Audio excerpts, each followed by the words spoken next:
এখনকার প্রত্যেকটা বাবা মারা তাদের সন্তানদেরকে প্রচুর পরিমাণে ভালোবাসছে, যত্ন করছে, আগলে রাখছে, মাথায় তুলে রাখছে, কিন্তু এটা একদমই করা কিন্তু উচিত না।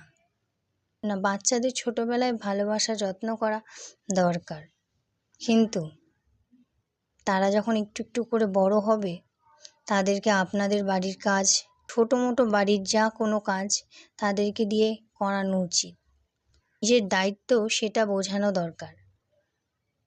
না হলে এখন তো আপনারা মাথায় তুলে রাখবেন, কিন্তু ভবিষ্যতে আপনাদেরই অসুবিধা হবে, কারণ তখন তারা এত পরিমাণে অলসতা হয়ে যাবে যে নিজের দায়িত্বটাই ভুলে যাবে।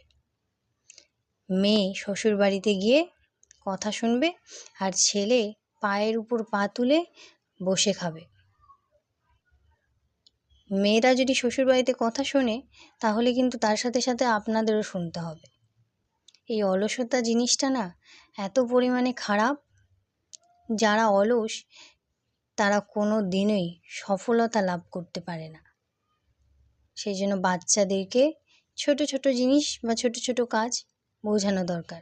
পড়াশোনাটাও যদি শিক্ষা হয় তবে বাড়ির ছোটো মোটো কাজ যেগুলো, সেগুলোও কিন্তু একটা সবথেকে বড় শিক্ষা। এগুলো আপনাদের মানতে হবে, এগুলো আপনাদের জানতে হবে। ছেলেপুলেদের ভালোবাসা উচিত, কিন্তু সীমার বাইরে না, সীমার মধ্যেই থাকাটা দরকার। এই ভিডিওটা শেয়ার করে দেবেন বেশি বেশি করে, যাতে প্রত্যেকটা বাবা মা জানতে পারে ছেলে মেয়েদের অতিরিক্ত ভালোবাসা একদমই উচিত না।